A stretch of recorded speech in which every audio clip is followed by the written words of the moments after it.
No train. Okay. So we're live. Of course, I've got my phone. Click here anytime to view the post on Facebook.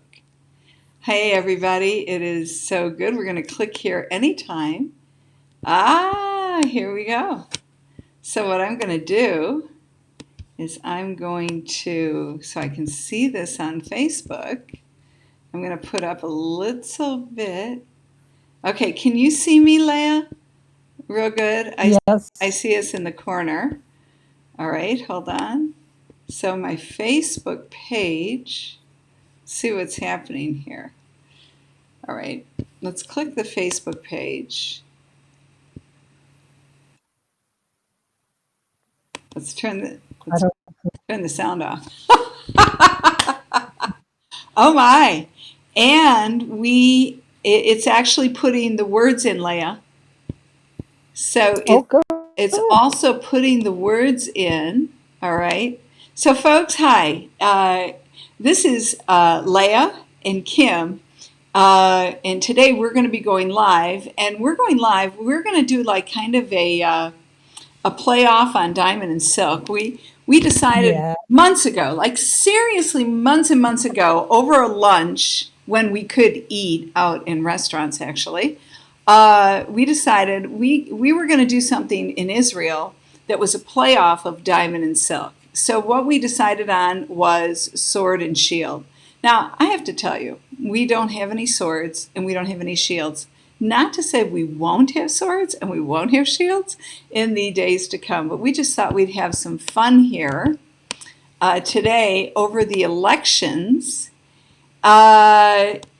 because, very honestly, is serious and as debacled as these elections are, I think we can always find the fun and the light side of something.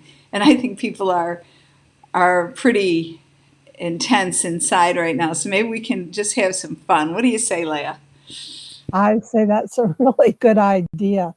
Like smile, relax those face muscles, and just, look on the bright side. Okay, all right. Well, while we're looking on the bright side, even though I really like to be able to use my iPad, I'm actually going to go to Facebook and see if I can watch us from here instead of trying to go back and forth on our, um, well, that's if you really know how to use Facebook. I see myself. I'm kidding. That's kind of a joke, but all right, Will, everybody. will I be able to see the page too? Well, you Like I can. can see what? You can from your side. You have to go on my Facebook page because that's where we are right now. So, Oh, okay. so if you do that, Maybe I. all No, right, I'm not here going we to do it are. because I'll mess up. Well, now I see people coming on. Let us know who you are. Let us know where you're from. As I said, we're going to be talking about the elections today. Um, we're going to have a little bit of fun with it. Tiffany, hey, good to see you, girl. All Mm. right. And we're going to have a little bit of fun, but we're gonna get into some real interesting issues about potential wins, losses, and really what's at the core of the issue in America. So we're going to talk about that today because there's, it, in your own life, if you've got a problem with something, it's going to show up sooner or later. It's going to show up. It's going to show up in a conversation. It's going to show up in a notice through the mail. You've got a problem, and usually it's relationships. But you got a problem, it's going to show up. You got a problem with anger. It's going to show up. You're going to start screaming at somebody for no reason whatsoever. You're going to know you have an issue with anger.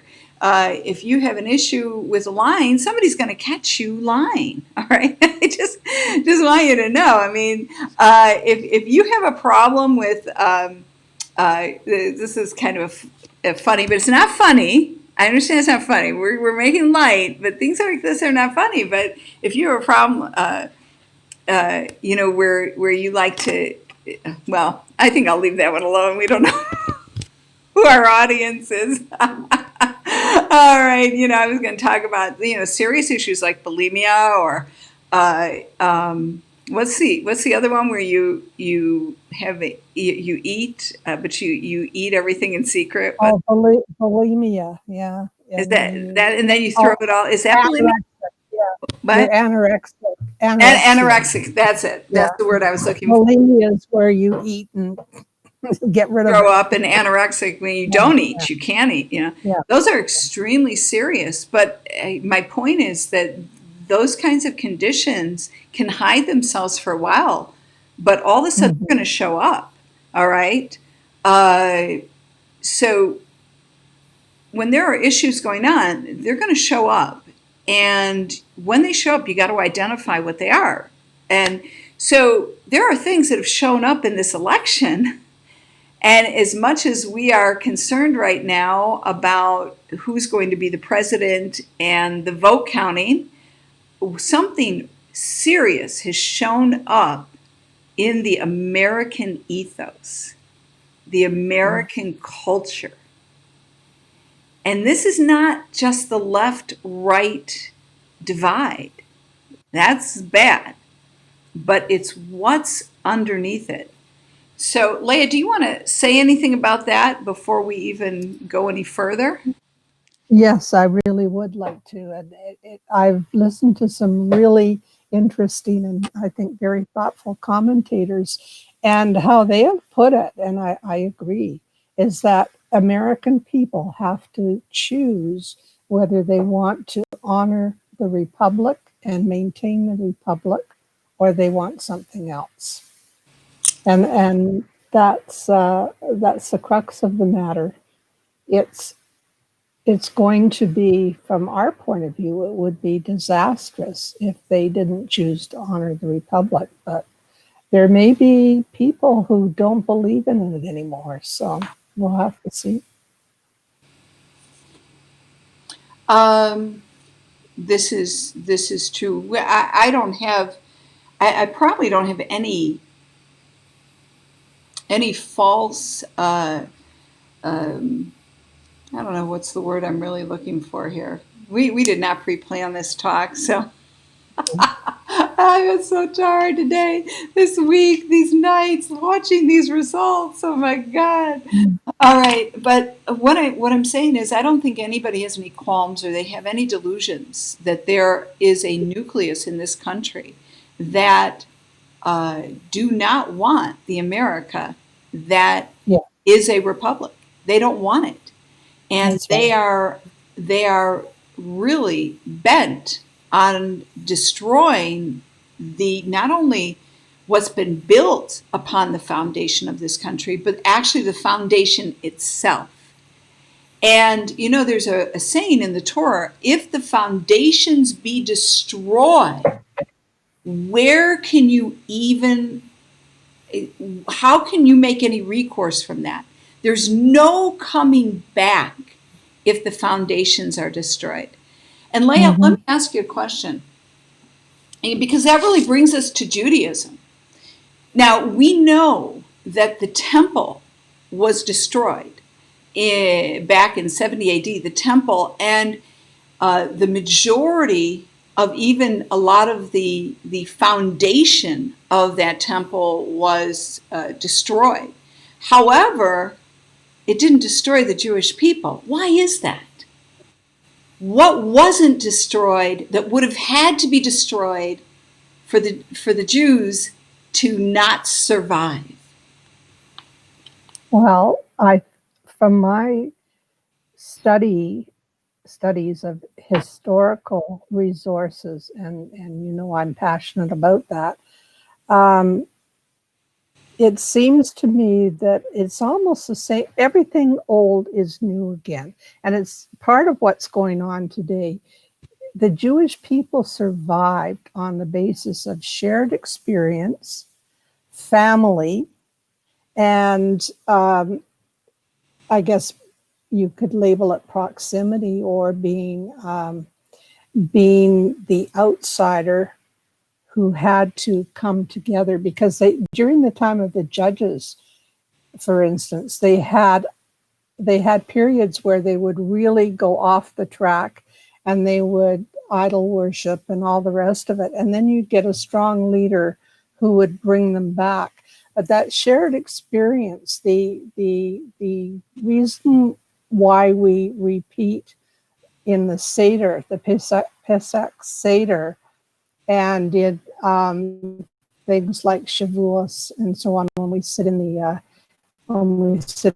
sukkahs, that experience is passed down from generation to generation. And so the Jewish people, when they were dispersed, whether it was in a diaspora community, and there were lots of diaspora communities way back then, including Alexandria in Egypt, which was a fairly substantial community. Even when they were dispersed, they held on to that shared experience. They may have gone off in different directions for other things, but that core value of family and shared ancestry and shared experience always held the Jewish people together. I absolutely agree with you. And I want to just take that even a little bit further.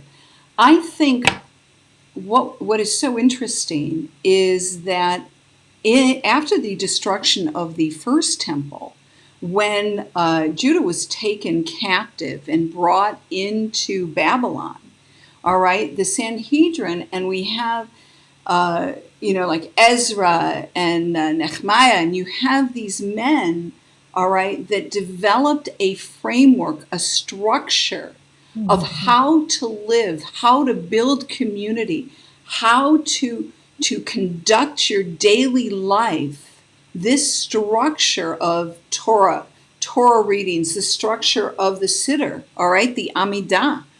The foundations of all of this were developed during the days of Ezra.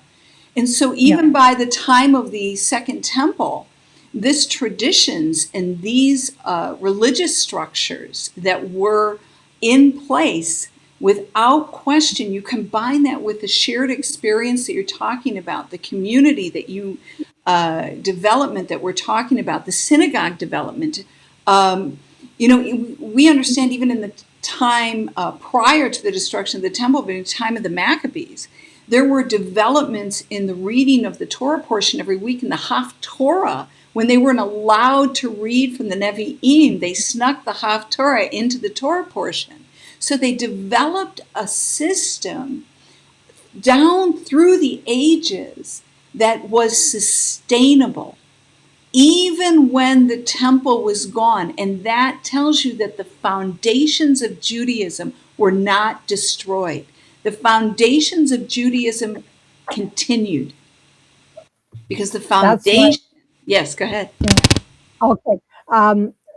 That sort of brings me back. And again, I'm no expert. I just have a passion for history and for finding out what it would have been like to live in those days, and in those places and so on. But it's sort of like the struggle that went on between the Pharisees and the Sadducees and so on, and the Samaritans and these other groups, because they, at some point, they developed the theology, the ritual practices and so on that they were going to follow, and modified from what Moses had with the original tribes of Israel. But the Pharisees insisted on staying with the connection to the ancestors. And one of the reasons that the whole fall of the temple occurred, this was the second with the Romans, the whole reason behind that was because they preferred to have a foreign ruler come in and look after the daily life and the affairs of the, quote, nation, as long as they were left alone to follow their religious practices and to keep that connection with the ancestors and the shared experiences. So that definitely. And I would also bring up that, and I'm not a scholar, so I would bring up that I know with some of the rabbis when they were teaching and they argued their position and so on. They had different positions on things, slightly different beliefs. And there was one case, David, maybe you could remember it, where the law came down that it was going to be according to what was done here on earth, not what had been officially prescribed. And I don't remember the exact instant, but there are several places where the local custom or how things were interpreted here took precedence over what was supposed to be the liturgy.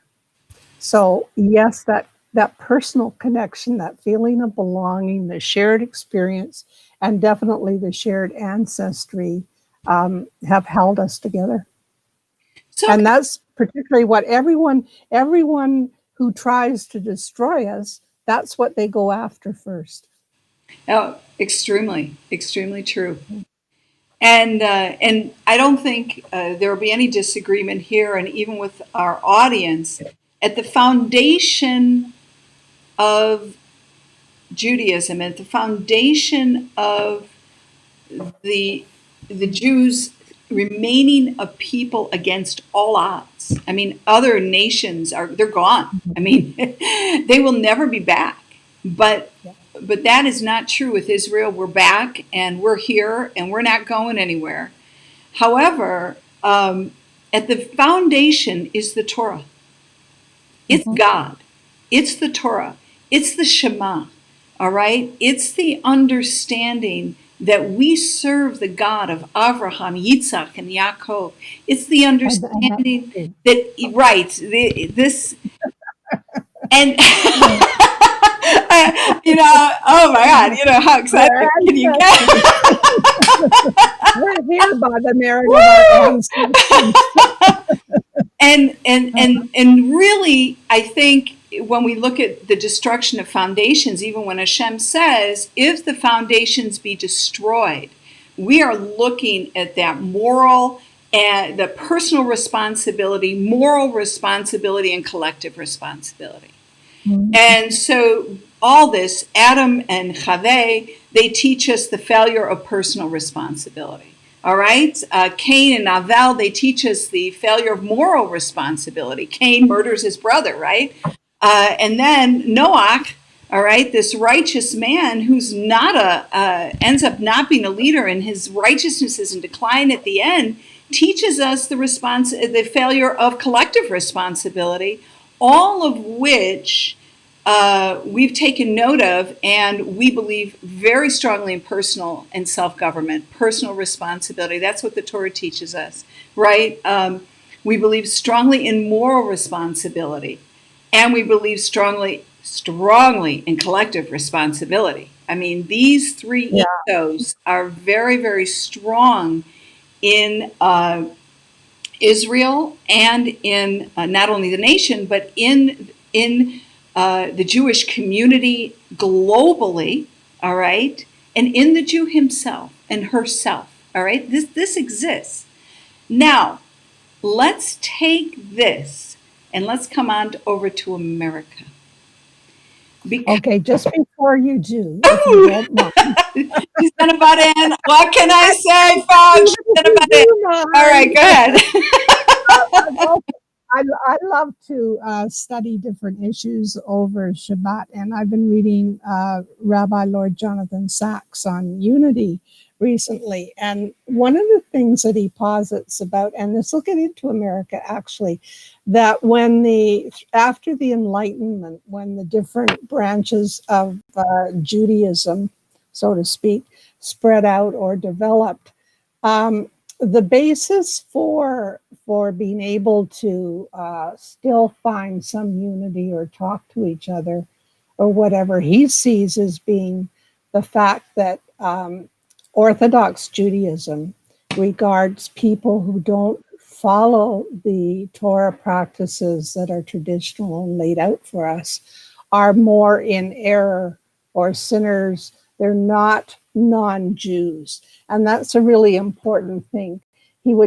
he and Orthodoxy would take issue with the streams of Judaism as being considered legitimate. They're not all legitimate, but the people are, and it's that the people maybe are uneducated, or they've been given certain practices by their family of origin, or whatever the cause, but the people are in error, but they're still Jews, because we have this, Orthodoxy has this view that it goes back to the unity Once a Jew, of always a following. Jew.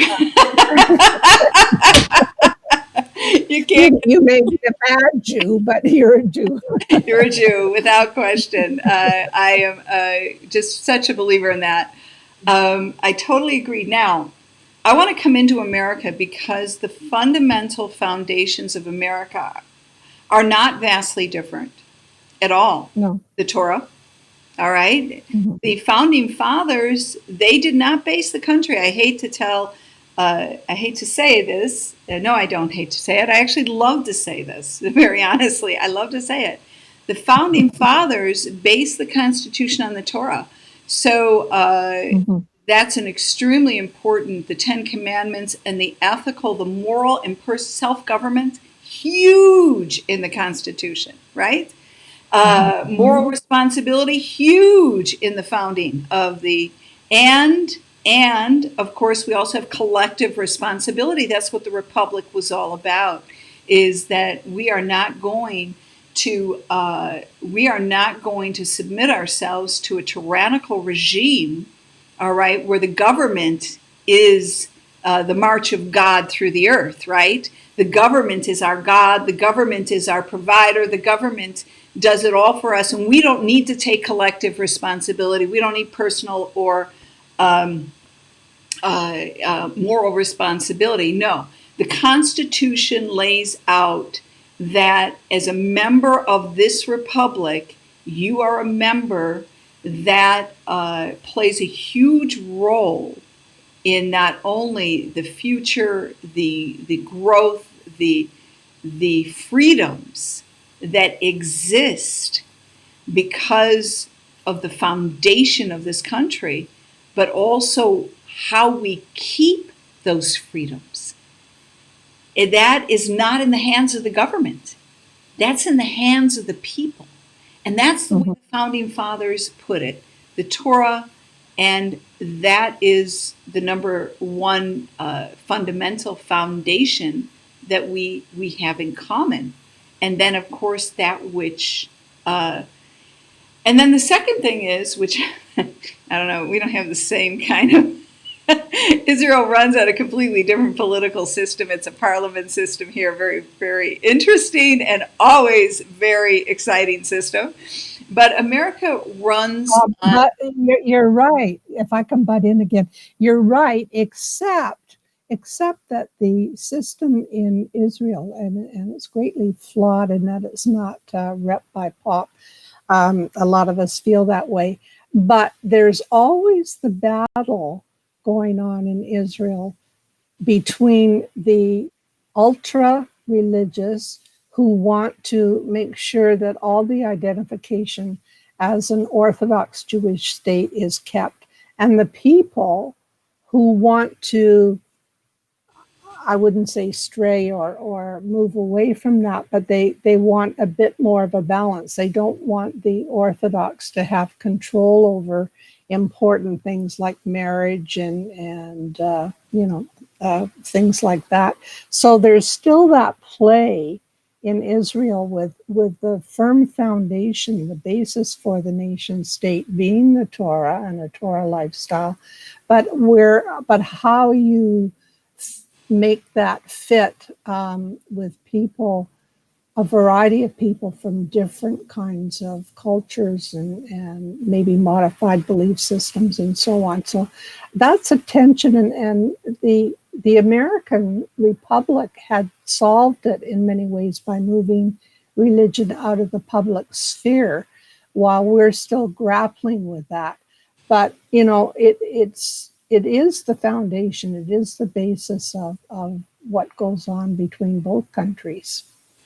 It's a very, very interesting point. I'm going to comment out very briefly and put it to the side. So we, knowing Shabbat is coming in about 1 hour. So now that Shabbat is Yeah, like 4 o'clock, I mean, we have no, people are just waking up in America. We have to close off. So what I want to say about that is I think that what was what was placated with the founding fathers was the statement that the government itself is not going to assign itself to any particular faith or religion.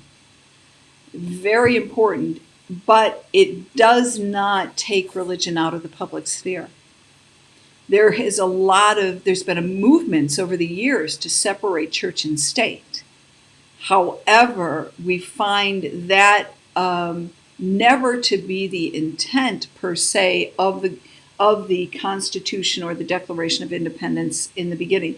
But that's a subject we're going to come back to because that's yeah, fascinating. However, I want to just now come into the elections knowing that we're talking about similar foundations, and I want to come into the part of the foundation where we're seeing a breakdown in society. And uh,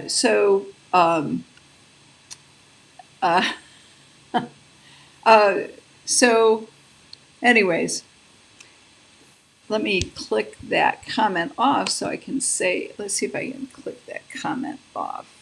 Okay, it disappears. We're getting you a new platform. I don't know if you guys like this platform, but we're on a new platform. I'm liking it. I don't know about you, Leah, but it's called Ecamm, and we are liking it. So if you are interested in a more professional platform, possibly than Zoom or others, just give me a shout, PM me, and I'll give you a link for this. All right. yeah. So It's more intimate than Zoom. yeah, I feel that it's yeah, more we can do our, especially being on, being on Facebook through this platform. It's so far great. All right, now, so I want to come back to what's happening in America, and we can historically go back. But I want to talk about two things. I want to talk about uh, the moral collapse. And I want to talk about some particular aspects of that, which I know you're already familiar with. And I want to talk about how that's playing into the elections right now. And so to do that, uh, let's talk about the moral, um, the moral failure. See, personal responsibility. I don't know about you, but I think we saw all-time high personal responsibility here. The turnout for these elections and people who voted on the Trump side was probably the best ever in the whole country. That's personal responsibility. Mhm. And I think we've seen a lot of personal responsibility, and also that falls into collective responsibility, and that is collective responsibility to the course of the nation, where the nation is heading. Do we want the republic? And it's quite obvious that there's at least 50+% of the country that wants this republic, and a lot of them Mhm. are immigrants. All right, that are new waves of immigrants, are Hispanics, are African Americans. All right, they want a republic. They don't want to go back to what they came out from being under. But now let's talk about this, what we're seeing in the moral fray of the country, especially fraud. So I would like to touch on that. And I have a little bit of election history, which I think has played a huge role into allowing that. Um, No. Uh, so, by the way, I'm not taking any questions right now, and we are not talking about religion here. By the way, folks, we are talking about the election. Life. All right. So if you want to talk about that, I'm sure there's a lot of other platforms you can go talk about that on. All right. Or they can, or they can post a question and we'll answer Yeah, it. you can post it. We'll answer it later. Absolutely. Okay. So, anyways, with that said, Leah, do you want to just come on in under? You want to come in under the basis, the beginning basis of the fact that we could be potentially looking at fraud in this election at staggering levels. And what's your observation from right now? Right now. Okay, well, first of all, Kim is the American expert. I'm a Canadian, and I'm not an expert on the American system. But as I can say, as a Canadian, we always grew up looking up to our older and more established cousins in North America and had great respect for the American system. I think I would like to touch on my experience as an elementary school principal in Canada. And one of the things that really struck me through this experience was that we were turning over the care of our children to third parties. And there are lots of reasons for that. Both parents may be having to work, different conditions, but we were in fact turning over the care of our children to people who didn't necessarily hold the same values as we did, who didn't necessarily speak English and be familiar with English stories and so on and so forth, that were traditionally used to inculcate the values and the traditions of the Judeo-Christian heritage. And I think this has had a huge impact on the whole breakdown of society, so that everything is seen as a personal perspective and a personal choice rather than being an objective good and part of the social contract. So fraud starts very easy with the attitude that it's okay for me to download material from this person's book to use in my essay for school because I need it and no one will ever know. And it's okay for me to cross the street against the traffic light or to commit a traffic infraction because there's no police around to check me or find me. And then the attitude of, oh, it's okay to duplicate or save or bootleg CDs and so on because that's my right to do so. So we've been on this slippery slope where we haven't paid attention, and I'm not slamming immigrants and so on in terms of values, but we haven't paid attention to the values that we do want to inculcate in with our children, and by letting all of that slide, we've let the media and the cult of personality convince us that it's everything's okay. It's just, we do, as long as we're not actually hurting other people, it's okay to skirt around the law, and it's okay to bend the rules. And what was we heard with people who are looting and so on, that they're really entitled to all of that, and so and the insurance will cover it anyway. So I think all of these attitudes and the lack of clarity about what we want are the values of our society that we all collectively should be agreeing to, um, that's led to this whole idea of fraud. Fraud is just another way of doing things if you can get away with it.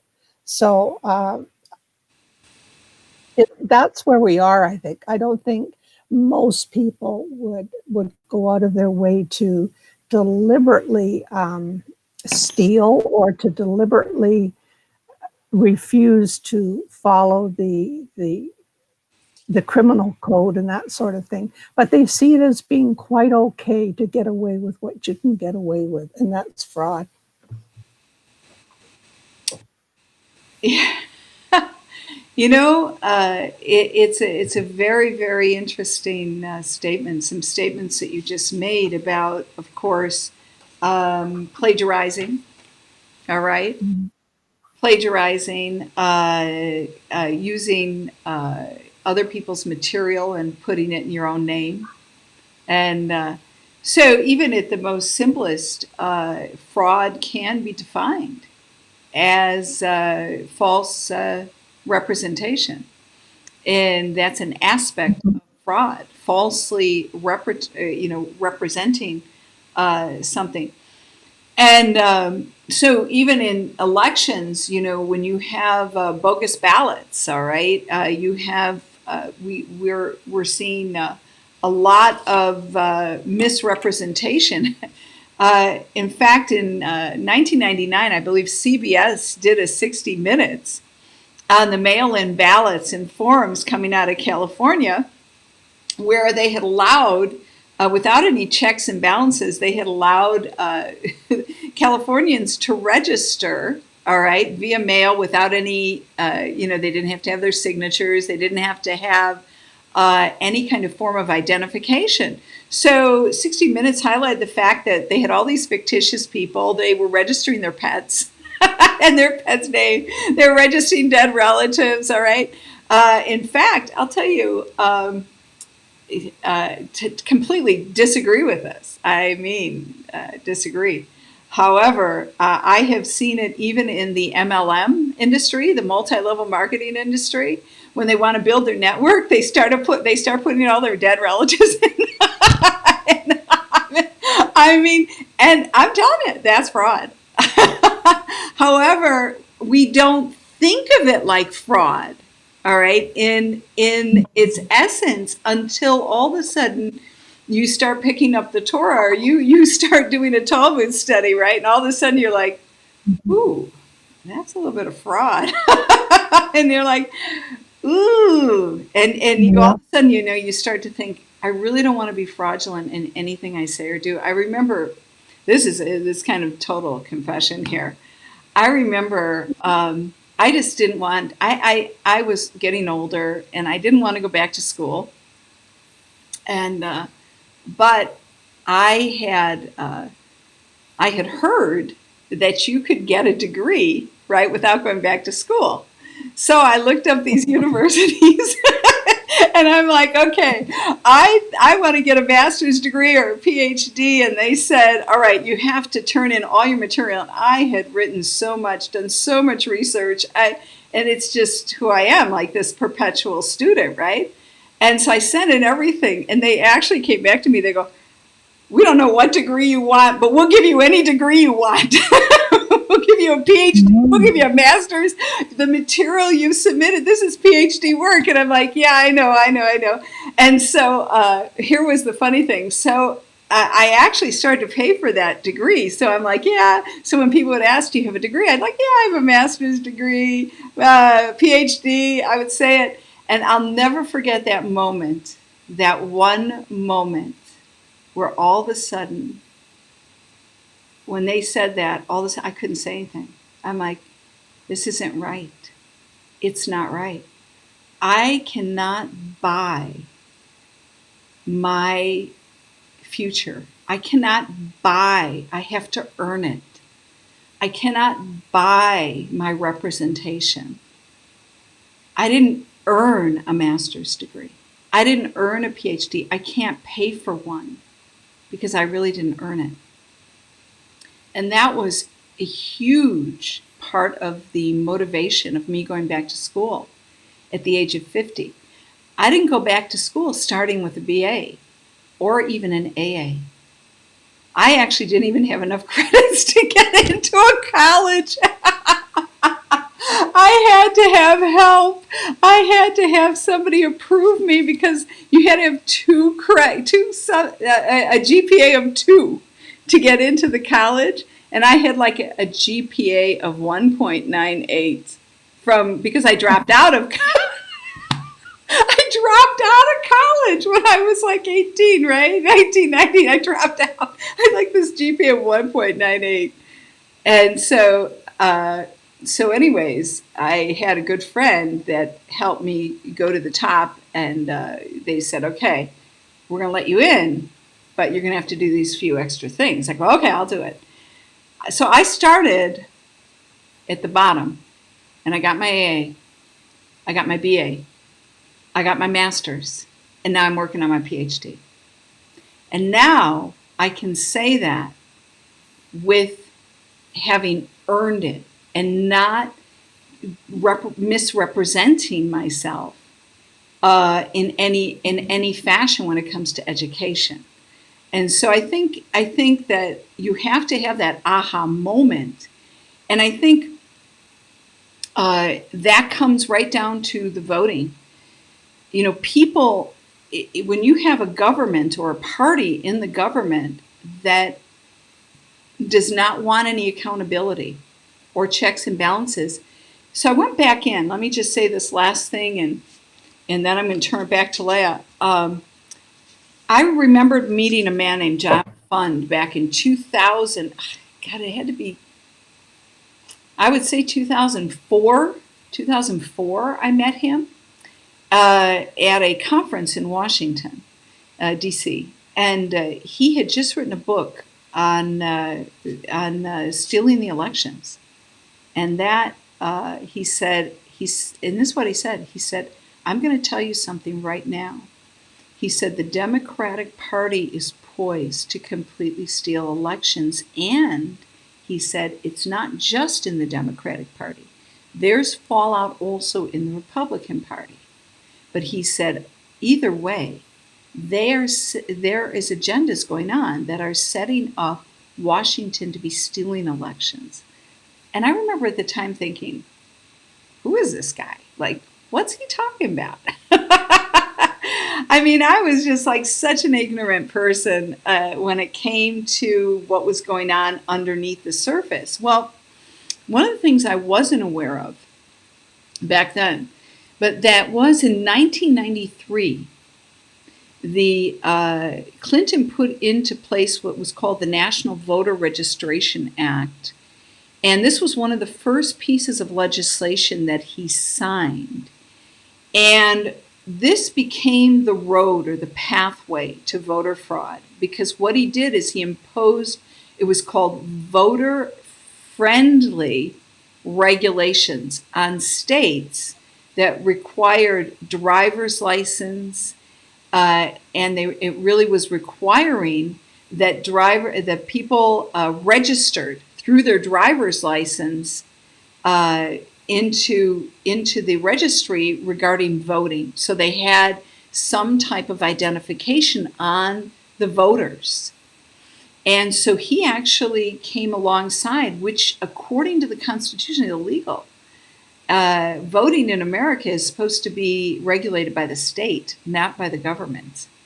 And he came alongside and he passed a law that deregulated that so that people could actually mail in their registrations without any identification. And it would also forbid government workers to even challenge new registrants. And it would make it very, very difficult for states to actually purge their dead registrations, voter registrations. So that happened in 1993 under Bill Clinton. And that was brought up in the case that I talked about with the CBS 1999. They were saying this is just the beginning of what paved the road to people being not only register and now today vote without any ID. So we see that this once we open the door, and I think that's what happens with fraud. I think when there's no checks and balances, there's no accountability, people think they can get away with things. Uh, and I find that if you have accountability, there's a lot less of a chance that somebody would even try to commit fraud. Uh, and so, would you Mhm. like to comment on that? Yeah, well, definitely, because embarrassment or shame at being caught has kept a lot of people on the straight path. But again, I think it comes down to your value system and collectively of having a value system. We don't all agree on things, and we can certainly hold different viewpoints and so on. But to live together in society, we have to be able to trust that there is justice, that there is truth, that the people and institutions that are developed to represent those ideals are institutions and people we can count on, even if we don't like them. I mean, that's we need to have a basis for feeling that our lives are governed by basic goodwill, by basic, well, the basic values. And I go back to the Ten Commandments all the time because, this Black Lives Matter drives me crazy because all lives matter. Thou shalt not murder, because we're all created in the image of God, of Hashem. And that, if you believe that and truly believe that, it doesn't matter what color your skin is, all lives matter. And when we start breaking it down into groups or segments and so on, one segment wins at the expense of others, and people can no longer trust overall, and then fraud becomes rampant because if you can't trust that your society is just and true, then you are looking out for your own best interests. You are entitled to find a way around, the regulations and so on.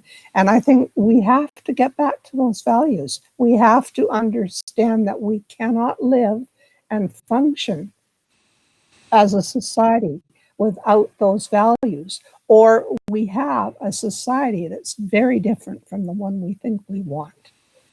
Well, I think that that's true. Now, it's something very, very interesting. You brought up Black Lives Matter, and for those of you that are in our audience that may not be aware, I'm the author of a book called "Unraveling the Washington Web," where I go very, very deep into what's going on underneath, or what has been going on underneath the surface of Washington. And so I want to come back, and I'm gonna follow up on what you said because I'm in 100% agreement with you, Leah, 100%. Um, and with that, we really do find that there are leaders that are empowering, paying, and empowering, and people might say, "Oh, that may be true. That may be not true." No, no, this is fact. There is a lot of money, a lot of money. Now, just think about it. There was one of the Senate races, right, to undo Mitch McConnell. Over $100 million was spent on that race.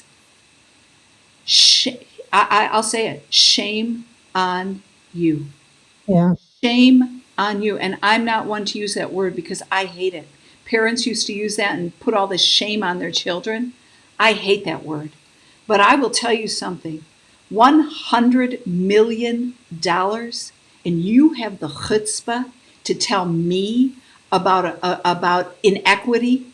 You have the chutzpah to tell me about the problems in America when you are spending $100 million, when that $100 million could be building an infrastructure within the poor society, an educational infrastructure to teach and to train in such a way that you can bring them out, all right, from their poverty.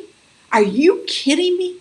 This kind of chutzpah that has been spent, the money that's been spent in the Democratic constituency, if that is not, I'm sorry, if that is not an eye-opener to people, that's fraud. I'm telling you, because you're buying your way. You are, and it's just why, even though I said that on a small level regarding my education, all right, you are buying a vote. You're using people, using the public, you're using the poor, you're using the ignorant.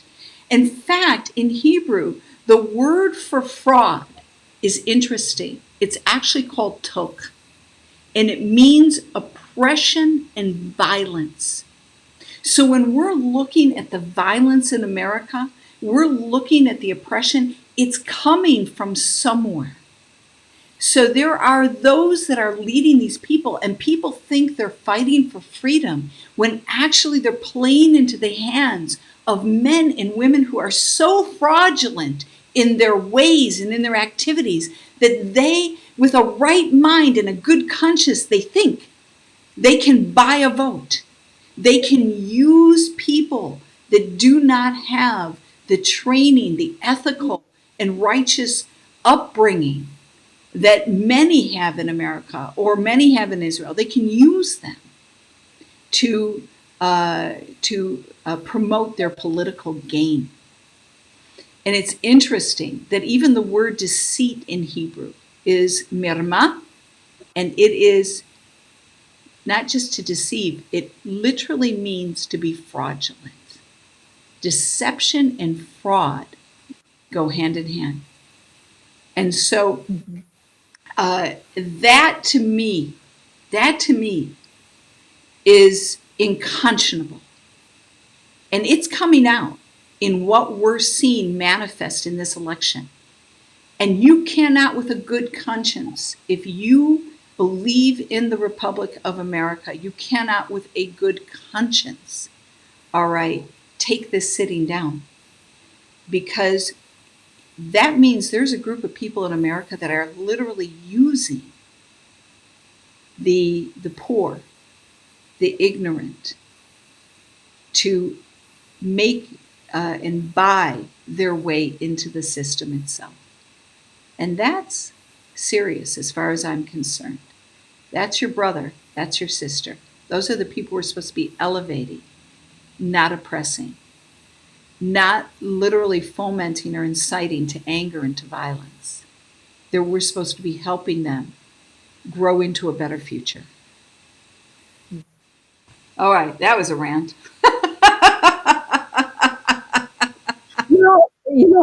You know, I think for many, many years, people like us were maybe intimidated or made to feel that nobody would really care, or it was inappropriate to talk like this. But it's not, because we're at a point where we, and meaning the collective we ordinary citizens, have to decide that we will stand for truth and authenticity. You don't have to like people. You don't have to agree with them. You do have to respect them. And you do have to stand up for what you know to be true. And if you look deep inside, you know what's true. You know, you get this funny feeling in your stomach when you're confronted with something that you're told to go along with and get along with, and you know it's not right. So we have to make a stand. We have to be unafraid to be unpopular. We have to be unafraid to be kept out of groups, or to have to suffer the slings and arrows of people who don't want to hear the message. We have to be unafraid to do all that, because our future and our children's future and the future of our society depends on it. Absolutely. There is no future. This week in our Torah portion is Vayera. It's my Hebrew birthday this week, so this is my Torah portion. Yeah, happy birthday. And so oh gosh, Cheshvan 17, right? Cheshvan 17. Some major things happened, but one of the biggest things that happened in history on Cheshvan 17 was That was the day that God broke up the heavens and he broke up the earth and it began to flood. So that's the day when it started to rain. And why did God actually wipe out the earth at that time with Noah? It's because there was oppression and violence. That's what the Torah says. It says that the violence filled the earth. That this whole concept we're talking about, deceit and fraud and its outgrowth, which is violence and murder and hatred and a complete demoralization of that which is right and true, was so prevalent during the days of Noah that God he had no recourse.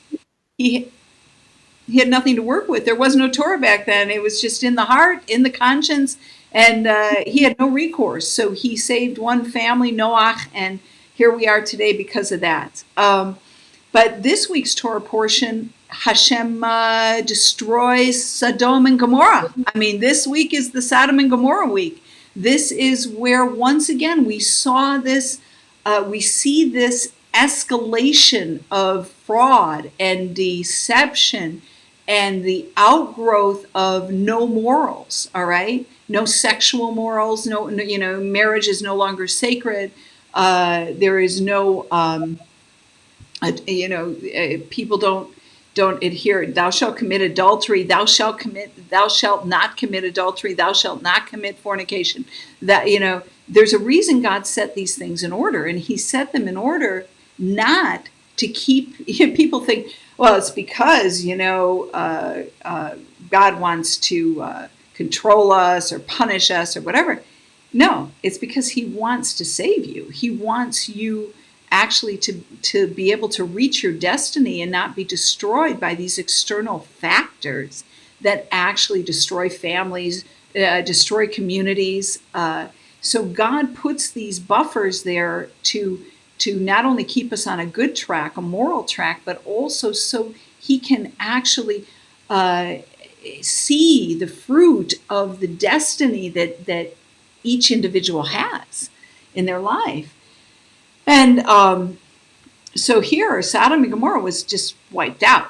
And because it was so corrupt, he just wiped it out in this Torah portion this week. And in the meantime, this Torah portion this week, he also established the covenant. This week is the story of the Achidah, and this is where Yitzhak is born, and this is where, once again, we see the establishment of the covenant that God makes with the Jews and for the people, for the land, and for the nations. So there's a lot of promise in this week's Torah portion, but never forget that there's also a lot of sadness here, because there's really serious destruction, and the people brought it on themselves, and that's the most important thing. A lot of people want to blame God for things, but you bring on yourself very often the consequence, and that is because you don't pay attention to the action, and you think you can do these things and there's no consequence. And fraud has a consequence. Deceit has a consequence. And according to the Torah, it can be very, very destructive, and it's oppression and violence. So there's a lot of consequence that can affect a society. The last thing I want to say about the elections too is the contrast between the lack of integrity that the government is imposing. I mean, they've opened it up for a free for all, especially with these mail-in votes under Pelosi, where people just can mail in votes, and there hasn't had to be IDs and signatures and so many problems. But I want to contrast that, and the last thing I say, with the way other nations handle their voting system, in particular Mexico. You might think, whoa, we just kind of went full circle. But we are going full circle because I think, once again, fraud, it can be, especially in the election system and stealing the elections. I think there can be a system in place that really limits this possibility. Fraud is not democracy. And I think people think that the freedom to live the way you want and to affect your neighbor however you want is democracy. That's not democracy. Freedom is truly when people can live and trust one another, live side by side, enjoy the fruits of community and neighborhood, living without having to have bars on your windows and locks on your doors, and freedom from people stealing, freedom from people harming one another. Literally being able to live in peace and harmony with one another. That is true freedom. And so freedom is not uh, when you're afraid to go to bed tonight that somebody might break into your house. There's no freedom there. And or Saks Fifth Avenue having to be boarded up during the elections because of people destroying property. That's not freedom, folks. That is absolutely the lack of self-government where the nation is out of there are groups that are out of control. And so when I say how other nations handle voting, I think America has to take a look at really what is responsible voting. In Mexico, of all places, do you know, Leah, that in Mexico they have to have voter credentials. They have to have a photo ID. It has a signature. It also has a hologram over it, just like a driver's license. It has a magnetic strip on it, all right, and a serial number to guard against fraud. And when they vote, they actually have to put their thumbprint. Wow. Yeah, yeah. So it's a triple check, but many nations do that to ensure against voter fraud. What do you think America, coming from the outside, you're from the outside looking in, what do you think America should do so that we do not run in to this problem once again? Well, to start with, I'm going to move over a little bit because half your head is hanging off your yeah, screen. Go the other way, I the other go direction. the other. There you go. Oh, Yeah, there you okay. go. Okay. I agree with you 100%. And I mean, the people who claim, oh, that's interfering with our personal rights and all the rest of it, that is just stupid because you could not open a bank account without identification. Oh, You could not register your children in school without identification, and you certainly couldn't own a car and drive without identification. And the whole idea of, oh, well, we shouldn't have to show identification when we vote is just absolute nonsense. And people who keep, insisting on their individual rights, and you're interfering with my individual rights, and I can do what I want. Um, they've opted out of the social contract. They're not willing to take the consequences, but in fact, they've opted out of the social contract. And maybe they shouldn't have the right to walk in and vote unless they can produce identification that shows that they are who they say they are. I agree. I absolutely agree. I don't think the government, under any circumstance, state governments or the federal government, if we are going to allow people to have integrity throughout an election, we have to set boundaries that Mhm. will help them keep integrity. And so when we're faced with a situation like we're faced with right now, the writing's on the wall. The writing is absolutely on the wall. Um, and I'm not going to even say that Biden doesn't have a legitimate win or Trump has a legitimate win. But I am going to say when votes show up in the tens of thousands and they're only slanted towards one candidate, it's like total joke. And so you're going to have Or to course. or they're delivered in the middle of the night, and by whom? Yeah, Does anybody ask, is this the Postal Service who delivered these ballots, or is it a private truck that pulls up? yeah. You know, I mean, these are things that I mean, we're going to have to sort this out, and as the American people, we have to really stay vigilant on this. So I know we have to close up because Shabbat is coming in. So we're going to close up right now. If you do have questions, Leah and I are going to be going back on in a couple of days. We have more to talk about, but it's not even about the election, the voter fraud, which is what we really kind of wanted to hit on in a fun way today. We wanted to talk about fraud and how serious and how deep fraud now is into the culture of America. And that is sad, very, very sad.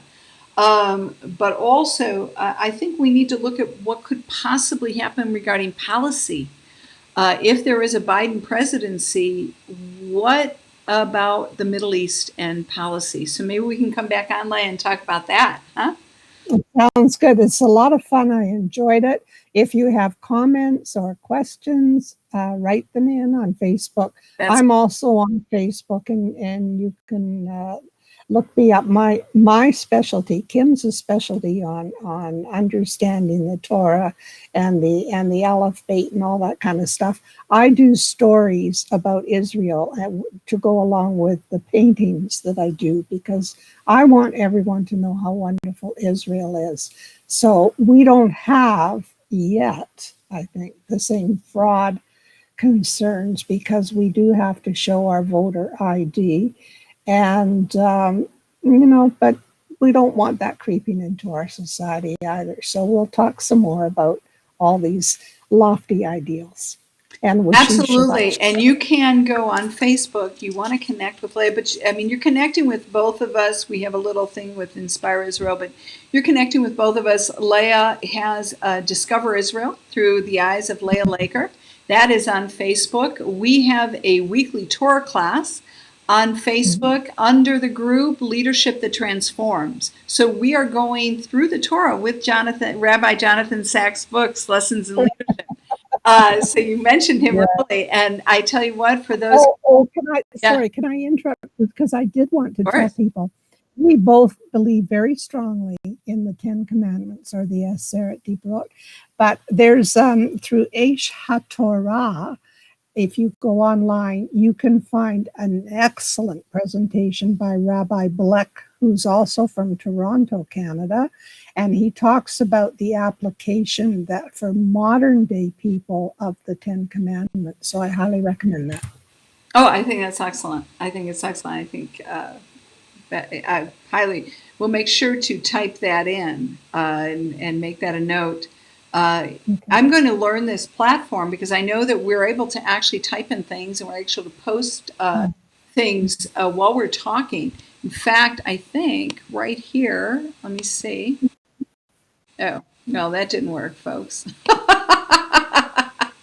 I think we can do it, but I didn't even look at it. I heard this was a great platform. I wanted to give it a shot today. We gave it a shot, and I know that I'm hanging a little bit right now, but on that note, it's time for Shabbat, and I know that our synagogue is open tonight, so I am running to our synagogue in about 35 minutes. I am excited about it.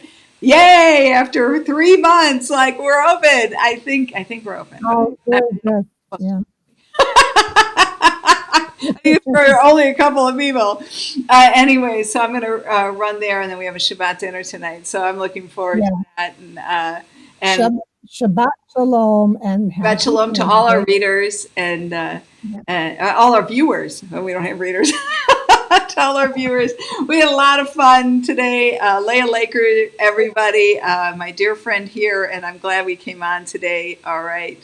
And so Shabbat Shalom. We'll see you next week. All right. Bye-bye. Hope you enjoyed it, everybody.